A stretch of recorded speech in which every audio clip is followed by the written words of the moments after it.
नमस्कार साथियों, स्वागत है आप लोगों का MIS स्टडी सर्कल के यूट्यूब चैनल पर। मेरा नाम है नवीन तिवारी और आज हम डिस्कस करने वाले हैं उस स्कीम के बारे में जिसकी घोषणा 2 सितंबर 2020 को यूनियन कैबिनेट ने करी है और इस स्कीम का नाम है मिशन कर्मयोगी। जी हाँ, मिशन कर्मयोगी यूनियन कैबिनेट द्वारा घोषित किया गया एक कार्यक्रम है जिसका मूल उद्देश्य सिविल सेवकों की क्षमताओं को और बढ़ाने से है। देखते हैं कि ये मिशन कर्मयोगी क्या चीज़ है। It is announced by Union Cabinet on 2 September 2020 as a capacity building program। ये एक क्षमता निर्माण कार्यक्रम है जो सिविल सेवकों को ध्यान में रखकर किया गया है। यहाँ पर सिविल सेवकों से मतलब IAS और IPS सही नहीं है, केंद्रीय सरकार के जो कर्मचारी हैं जिनकी संख्या लगभग 46 लाख है। ये कार्यक्रम उनको ध्यान में रख के चलाया जाएगा कि उनकी जो क्षमता है उनको बढ़ाया जाए, उनको ट्रेनिंग लगातार मिलती रहे, जिससे कि उनकी जो निपुणता है कार्य करने की वो लगातार क्या है उतनी ही दक्षता से कार्य करती रहे जैसा कि वो पहले से कर रहे थे। ठीक है, इसका the program is concern with the augmentation of the performance of the civil servants. Augmentation का मतलब यह है कि उनकी जो क्षमता उनको बढ़ाने से है। To make them more creative, more constructive, more imaginative, proactive, innovative, progressive, transparent and technology enabled as well.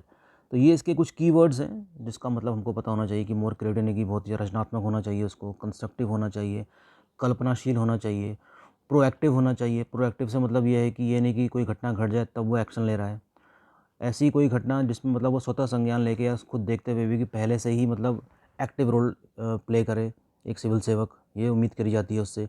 Innovative हो, नवाचार वाली जो भावना है वो होनी चाहिए, प्रगतिशील हो और ट्रांसपेरेंट हो यानी कि पारदर्शिता होनी चाहिए और टेक्नोलॉजीज़ में भी वो निपुण होना चाहिए। इन सभी कार्यक्रमों को इस कर्मयोगी मिशन में रखा गया है जो कि बहुत ही इंपॉर्टेंट होगा आने वाले समय में देखने के लिए। और अगले 5 साल में इसके लिए लगभग 510 करोड़ रुपए आवंटित किए गए हैं जिसमें कि इनको ट्रेनिंग प्रोवाइड करी जाएगी हमारे जो सिविल सेवक हैं उनको। देखते हैं कि सेटअप क्या चीज़ है इसमें। द सेटअप जो है मिलकर इसमें प्रधानमंत्री के ही अध्यक्षता में उन्हीं की निगरानी में ये सब चीज़ें होंगी। देखते हैं कि क्या चीज़ है ये। Institutional framework will consist of prime minister public human resources. जो प्रधानमंत्री जी हैं उनकी अध्यक्षता में या उनकी निगरानी में ये सारी चीज़ें होंगी, जिसमें एक कैपेसिटी बिल्डिंग कमीशन भी है जिसकी क्षमता को बढ़ाए जाने के एक आयोग भी बनाया गया है जाएगा। इसमें एक स्पेशल पर्पस व्हीकल है, आगे देखेंगे अभी क्या चीज़ है वो, for owing and operating digital assets and the technological platform for the online training.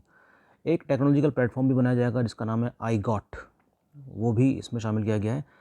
So that end to coordination unit होगी एक, जिसके मुखिया कौन होंगे, एक कैबिनेट सेक्रेटरी होंगे। ठीक है, आने वाले समय में इसमें और भी स्पष्ट रूप से चीज़ें समझ में आ जाएंगी हमको कि इसमें क्या क्या चीज़ें शामिल की गई हैं।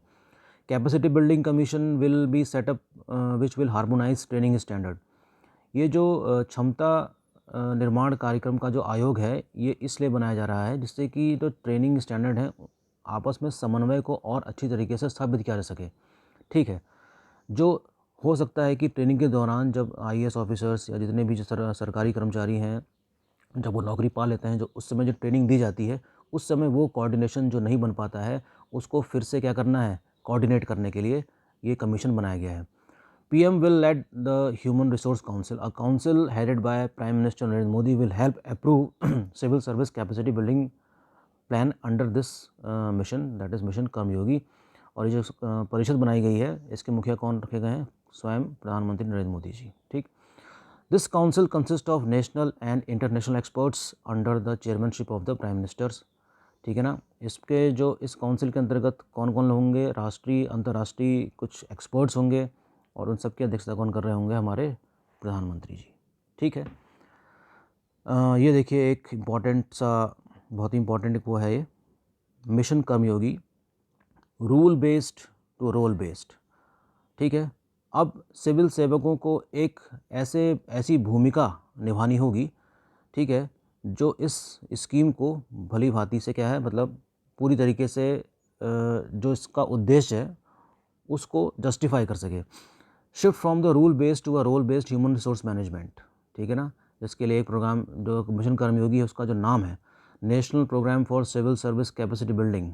ठीक, तो linking training and development of competence of civil servants, ये सारे जो कार्यक्रम हैं आप इसको अपने अपने बुक से या मैगजीन से पढ़ भी लीजिएगा कि इसमें मतलब क्या होता है इस चीज़ का। And focus on massive scale training on e learning. E learning आप जानते ही हैं कि भारत सरकार जो मौजूदा है, इसने इलेक्ट्रॉनिक गेटवे को बहुत ही महत्वपूर्ण तरीके से इस्तेमाल करने की सलाह दी है और आने वाला समय एक इलेक्ट्रॉनिक युग का है। तो उस चीज़ में भी हमें सिविल सेवकों को ट्रेनिंग प्रोवाइड करनी है, जिससे कि उनकी जो भूमिका है वो और भी अधिक सशक्त, और जो भी कार्यक्रम भारत सरकार के होते हैं वो आम नागरिकों तक पहुंचाया जा सके। तो उन सब चीज़ों में ये रूल बेस्ड जो इसका जो कॉन्सेप्ट है वो पूरी तरीके से स्थापित हो सकेगा। It is very important again. ये देखिए, एक स्पेशल पर्पस व्हीकल इसमें स्थापित किया गया है। A wholly owned special purpose vehicle will be set up. एक विशेष पर्पस व्हीकल बनाया जाएगा जो इस प्लेटफॉर्म को या इस स्कीम को अच्छी तरीके से लागू किया जा सके, जिसमें the SPV will create and operationalise the content market place and manage key business service of the iGOT Karmayogi platform. ये एक मैनेजमेंट काइंड ऑफ फिगर हमको दिखाई दे रहा है कि इस प्लेटफॉर्म में क्या क्या चीज़ें होंगी। ठीक, देखिए, iGOT Karmayogi platform, mission Karmayogi जो बीच में उन्होंने लिखा है यहाँ पर, मिशन कर्मयोगी के जो मेजर फोकस एरियाज हैं वो ये सब हैं। Supporting transition from the rule based to role based HR management, this one. Strategic HR management to deliver the right competencies. Continuous performance analysis, लगातार उनकी जो परफॉर्मेंस है उस पर उनका जो कह सकते हैं कि एनालाइज करना, वो सब चीज़ें भी की जाएंगी। किस प्लेटफॉर्म के जरिए? I got platform, digital platform के जरिए। ठीक है, तो ये सब स्पेशल पर्पस व्हीकल के अंतर्गत रखा गया है।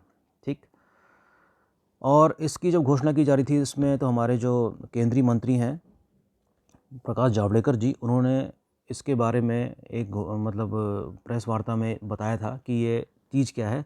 तो वो मैं आपके सामने पढ़ने जा रहा हूँ, जिसको समझने में आपको थोड़ी सी आसानी होगी कि ये चीज़ है क्या। सरकारी अधिकारियों के काम करने की शैली में सुधार के लिए केंद्रीय कैबिनेट ने बुधवार को कर्मयोगी योजना की मंजूरी दी है। इस मिशन के तहत नियुक्ति के बाद सिविल अधिकारियों समेत अन्य सरकारी कर्मचारियों को क्षमता बढ़ाने के लिए उन्हें खास ट्रेनिंग दी जाएगी। ठीक है, ऐसा कह रहे हैं कौन? प्रकाश जावड़ेकर जी। केंद्रीय मंत्री प्रकाश जावड़ेकर जी ने कहा है कि मिशन कर्मयोगी के जरिए सरकारी अधिकारियों और कर्मचारियों को अपना प्रदर्शन बेहतर करने का मौका मिलेगा। Very good. जावड़ेकर ने कहा कि मिशन कर्मयोगी के तहत सिविल सेवा क्षमता निर्माण योजनाओं को प्रधानमंत्री की अध्यक्षता वाली एक परिषद की मंजूरी दी गई। मुख्यमंत्री इस परिषद के सदस्य होंगे। तो इसमें ध्यान देने वाली बात यह है कि इसमें मुख्यमंत्री भी इस परिषद के सदस्य होंगे। नेशनल रिक्रूटमेंट एजेंसी के निर्णय का जिक्र करते हुए, जो कि कुछ दिनों पहले ही सरकार ने किया था, कि पहले भर्ती के लिए अनेक परीक्षाएं छात्रों को देनी पड़ी थी, इसके बदले एक ही परीक्षा हो, ये सरकार द्वारा किए गए सुधार का मूल उद्देश्य था। उसका स्वागत पूरे देश में हुआ। ये भर्ती से पहले का सुधार था। आज हम भर्ती के बाद का सुधार का निर्णय लेने जा रहे हैं। It is very important. कुछ समय पहले, अभी 3-4 दिन पहले की बात है, पिछले हफ्ते, जिसमें नेशनल रिक्रूटमेंट एजेंसी बनाई गई थी, जिसमें सरकार उसकी बात कर रही थी कि अब रेलवेज़, बैंक, इन सब की एक ही परीक्षा होगी। ठीक है, तो उसी की जिक्र करते हुए जावड़ेकर जी ने कहा कि वो एक एग्ज़ामिनेशन के पहले वाली प्रक्रिया थी और ये जो है इसकी मिशन कर्मयोगी, ये उसके बाद की प्रक्रिया है। तो उसका सिग्निफिकेंस देख लेते हैं क्या कि mission Karmayogi is an endeavour to reincarnate a government servant into a ideal karmayogi to serve the nation. राष्ट्र की सेवा में लगना एक बहुत इंपॉर्टेंट सेवा मानी जाती है, और किस तरीके से एक आदर्श कर्मयोगी बनाना चाहती है सरकार। ठीक है, तो जिसके लिए ही ये प्रोग्राम स्थापित किया गया है। It will provide a mechanism for continuous capacity building and constant updating of the talent pool. ठीक है, तो ये जो स्कीम है वो लगातार निगरानी रखेगी या उसकी एनालाइज करेगी और प्रोत्साहित करेगी कि किस तरीके से आप एक ऐसा आदर्श प्रस्तुत करें जिससे कि हम आपको कर्मयोगी कह सकते हैं। The program will also help in making the civil servants more professional. सिविल सेवकों को ज़्यादा पेशेवर, प्रोग्रेसिव, एनर्जेटिक, ऊर्जावान, right attitude, technology enabled, which is a vision of a new India. मौजूदा सरकार ने जो नए भारत की जो कल्पना करी है, उसको इन सब चीज़ों को ध्यान में रख के ही पूरा किया जा सकता है। This mission is all about that. तो this shall help in ending the culture of working in silos. अच्छा, अभी इसको समझा दूँ मैं आपको, इसका मीनिंग क्या है। This shall help in ending the culture of the working in silos and to overcome the multiplicity of the training curriculum which we have because of the institution spread all over the country. In silos का मतलब यहाँ पर यह है कि एक प्रकार का एक ऐसा एटीट्यूड जिसमें कहता है कि बाद में देख लेंगे, ठीक है, मैं नहीं जानता इसके बारे में, ठीक है, मुझसे मत पूछो इसके बारे में। तो इससे क्या होता है कि जो एटीट्यूड है गवर्नमेंट एम्प्लॉय का या किसी भी ऐसे व्यक्ति का या संस्थान का, वो इन्फॉर्मेशन को शेयर करने से बचता है। तो इस एटीट्यूड को भी समाप्त करना है, ये भी मिशन कर्मयोगी के स्कीम में शामिल किया गया है। तो इन सीलोस का मतलब ये है कि ये कल्चर जो है इसको भी क्या करना है, समाप्त करना है, ठीक है। तो ये एक छोटा सा हमने शेयर किया आपसे आज, जो गवर्नमेंट ऑफ इंडिया की जो स्कीम है, और ये पूरी तरीके से लागू भी होनी चाहिए आने वाले सालों में। 5 साल के समय में 500 करोड़ इसमें आवंटित भी किए गए हैं। तो कैसा लगा आपको ये हमारा लेक्चर, और इसको अपने और भी सोर्सेज से देखिए, अखबारों में, मैगज़ीन में आता रहेगा, इसकी पूरी जांच पड़ताल कीजिए, इंटरनेट में देखिए, और बने रहिए MIS एडी सर्कल के साथ। नमस्कार। चैनल को लाइक करिए, कमेंट करिए। Thank you so much.